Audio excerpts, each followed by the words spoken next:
Since polling day when we last met, a lot has changed for you. Now you're a minister. What are your plans for Lembah Pantai while you are serving the country as a minister?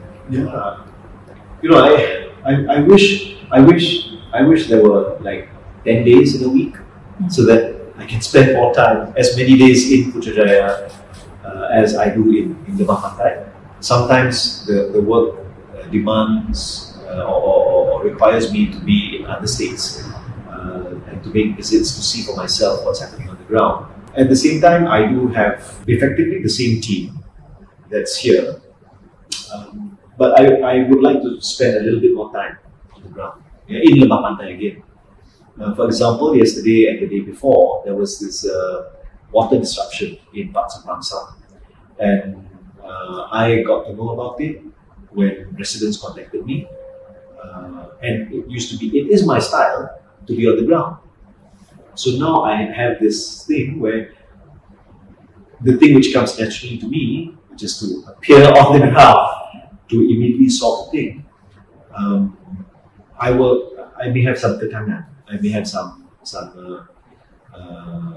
difficulties to physically be present there, but it also means that I am juggling things and I'm sorting things out, compartmentalizing, and trying to be more efficient with my time use than before. So I still pay attention to a lot of things happening in Lembah Pantai. I try to spend at least 3 days in a week in Kawasan. I'm quite lucky because one of my so-called officers is in Angkasapuri, which is in Lembah Pantai. Yes. But because it is a restricted area, so normally if I'm in Angkasapuri, people have to make an appointment and they have to, it's not so easy as my service center. I love being in the service center because it's very open and people can come in and out and they can meet me with quite, it's quite easy. I'm that kind of guy, I don't have too much protocol. So to me, the things which I have before becoming a minister that I have set my eyes and my mind on for Lembah Pantai, that work will still go on. For example, upgrading certain infrastructure, like in Kampung Pasir, which saw flooding in 2021 and March of 2022. So there are works to build an underground water retention hall to help manage the spillover from NPE before it goes into Sungai Klang. So that is still going on.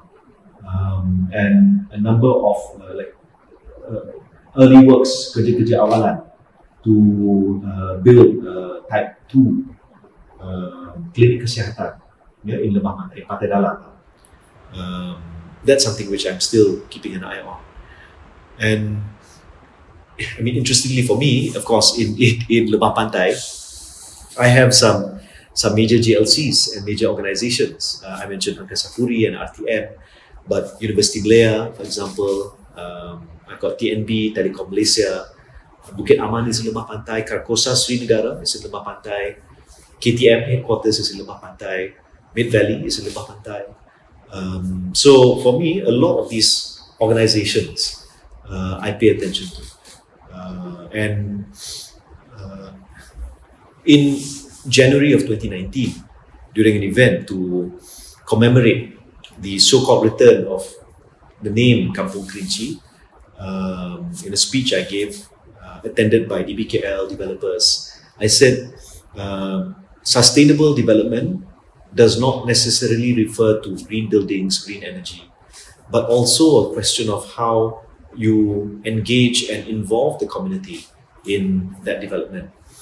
So I'd like to see further development in Lembah Pantai that engages more with residents.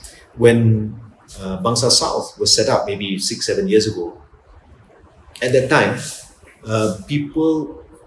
there was a certain sense of animosity or antagonism because this is not part of us. We can't work there, we can't afford to buy things there at that time. Before the elections, I sat down with a lot of groups and young people. Some of them are e-hailing riders, some of them are P-hailing riders. And some of them work for some of the tech companies in Bangsa South. So I would like to see, as parts of Lembah Pantai, experience these further rapid developments. But I would like to ensure that kids who grow up, who were born and grew up here, can find work, housing still in Lembah Pantai, so that the community is not broken up by development.